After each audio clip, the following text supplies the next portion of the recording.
నమస్తే, welcome to సత్యగ్రహి. నేను శివాని. తెలంగాణ రైతాంగానికి ఇప్పుడు కొత్త కష్టాలు వచ్చి పడ్డాయి. ఒకవైపు ప్రకృతి సృష్టిస్తున్న కరువు, మరోవైపు ప్రభుత్వం స్వయంగా సృష్టించిన కృత్రిమ కరువు. అవును, మహారాష్ట్రలో వర్షాలు పడి గోదావరిలో వరద పారి కళ్ళ ముందే నీళ్లు ప్రవహిస్తున్నా వాటిని ఎత్తిపోసే దిక్కులేదు. ఎందుకో తెలుసా? కాళేశ్వరం మోటార్లు ఆన్ చేస్తే ఎక్కడ కేసీఆర్ కు పేరు వచ్చేస్తుందన్న భయం ఇటు నీళ్లను సముద్రపాలు చేసి ఏపీకి దారి మళ్లించి ఇప్పుడు కరీంనగర్ కలెక్టరేట్లో మంత్రులంతా కూర్చొని అయ్యో ఎల్నినో వచ్చేసింది, ప్రాజెక్టులో నీళ్లు లేవు, తాగినీటికి తిప్పలు తప్పవు, రైతులారా ఆరుతడి పంటలే వేసుకోండి అని పాఠాలు చెప్తున్నారు. రేవంత్ రెడ్డి సర్కార్ ఆడుతున్న ఈ నీటి రాజకీయాలు, రైతుల ఆవేదనపై ప్రత్యేక పొలిటికల్ అనాలిసిస్ చూద్దాం.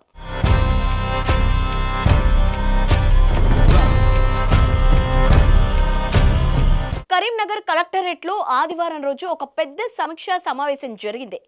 వ్యవసాయ శాఖ మంత్రి తుమ్మల నాగేశ్వరరావు నేతృత్వంలో ఇన్ఛార్జి మంత్రులు శ్రీధర్ బాబు, పొన్నం ప్రభాకర్, అట్లూరి లక్ష్మణ్ కాన్వాయ్లు దిగాయి. సమీక్ష ముగిశాక బయటకొచ్చి ఏం చెప్పారో తెలుసా? రైతులారా, భవిష్యత్తులో తాగినీటికి ఇబ్బందులు రాబోతున్నాయి, భూగర్భ జలాలు పాతాళానికి పడిపోయాయి, SRSP Nagarjuna Sagar dead storage కి చేరాయి, కాబట్టి వరి వేయకండి, ఆరుతడి పంటలే వేయండి అని బాంబు పేల్చారు.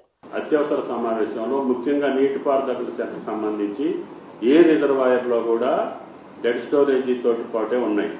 ఎక్కడా కూడా డ్రింకింగ్ వాటర్కి మించి అసలు డ్రింకింగ్ వాటర్ కూడా కష్టమయ్యే స్థితిలోనే లెవెల్స్ ఉన్నాయి. అది శ్రీరామ్ సాగర్ కావచ్చు, నాగార్జున సాగర్ కావచ్చు, ఎనీ రిజర్వాయర్ అన్నీ కూడా డిఫిసిట్ రెయిన్ఫాల్ తోటి పాటు ఈ యొక్క లెవెల్స్ కూడా చాలా ఆందోళనకరంగా ఉన్నాయి. అబ్బో, ఎంత చక్కటి ప్రణాళిక!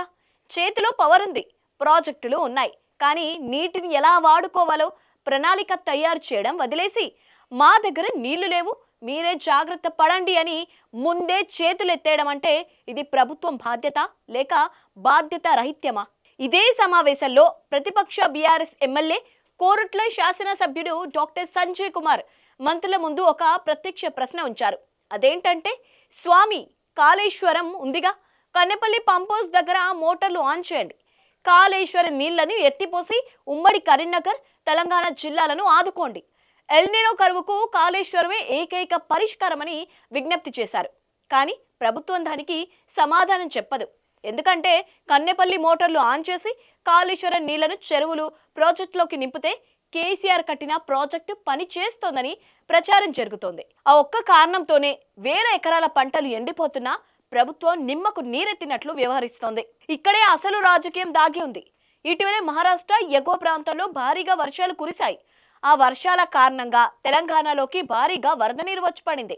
నిజానికి ఆ నీటిని కాళేశ్వరం పంప్ హౌజ్ల ద్వారా తోడుకొని రిజర్వాయర్లు నింపుకునే గొప్ప అవకాశం తెలంగాణకు లభించింది. కానీ సీఎం రేవంత్ రెడ్డి సర్కార్ ఏం చేసింది? వచ్చిన నీటిని వచ్చినట్లే దిగువకు వదిలేసింది. రాష్ట్రానికి వచ్చిన నీటిని ఆంధ్ర పాలు చేసింది తప్ప తెలంగాణ ప్రజల్లోకి మళ్లించలేదు. ఎందుకంటే కాళేశ్వరం ద్వారా నీటిని తోడితే కేసీఆర్ కు ఎక్కడ గుర్తింపు లభిస్తుందో అనే రాజకీయ ఈర్ష్య. ప్రకృతి ఇచ్చిన ఎల్నినో ప్రభావం వల్ల వర్షాలు లేక రైతులు అల్లాడిపోతుంటే రేవంత్ రెడ్డి తన రాజకీయ లబ్ధి కోసం తెచ్చిన ఈ కృత్రిమ కరువు అంతకంటే దారుణంగా మారింది. కళ్ళ ముందు నీళ్లున్నా వాడుకోకుండా ఇప్పుడు నీళ్లు లేవు సార్, ఆరుతడి పంటలే వేసుకోండని మంత్రులతో లెక్చర్లు ఇప్పించడం విడ్డూరంగా ఉంది. సమీక్ష సమావేశంలో రవాణా శాఖ మంత్రి పొన్నం ప్రభాకర్ నీటిని పొదుపుగా వాడుకోండి అని ఉచిత సలహా ఇచ్చారు. ఐటీ మంత్రి శ్రీధర్ బాబు ఏమో ప్రతి జిల్లాలో కమాండ్ కంట్రోల్ సెంటర్లు ఏర్పాటు చేసి విపత్తును ఎదుర్కొంటామని చెప్పారు. అసలు రైతులకు కావాల్సింది జిల్లాలో సమీక్షలు, కమాండ్ కంట్రోల్ బోర్డులు కాదు, పంటకు పారే నీళ్లు. నీళ్లే లేనప్పుడు కమాండ్ కంట్రోల్ సెంటర్లు పెట్టి ఏం నియంత్రిస్తారు? ఎగువన నీరు ఉన్నప్పుడు వాడుకోకుండా నిద్రపోయి ఇప్పుడు భూగర్భ జలాలు పాతాళానికి పడిపోయాయని శాస్త్రాలు చెప్పడం రేవంత్ రెడ్డి పాలనలోని పరాకాష్ఠకు అద్దం పడుతోంది. కేవలం మునుపటి ప్రభుత్వంపై బురద చల్లడానికి పరిమితమై రైతుల పొలాలను ఎండబెడితే రాబోయే రోజుల్లో రైతు ఆగ్రహానికి గురికాక తప్పదు. మొత్తానికి ఎల్నినో హెచ్చరికల పేరు చెప్పి రేవంత్ రెడ్డి ప్రభుత్వం నీటి నిర్వహణలో తన వైఫల్యాలని కప్పిపుచ్చుకునే ప్రయత్నం చేస్తోందనేది స్పష్టమవుతోంది. కాళేశ్వరం నీటిని వాడుకోకుండా రైతులను ఆరుతడి పంటల వైపు మళ్లించే ఈ వ్యూహం ఫలిస్తోందా లేక రైతుల నిరసనకు దారితీస్తోందా అనేది వేచి చూడాల్సిందే.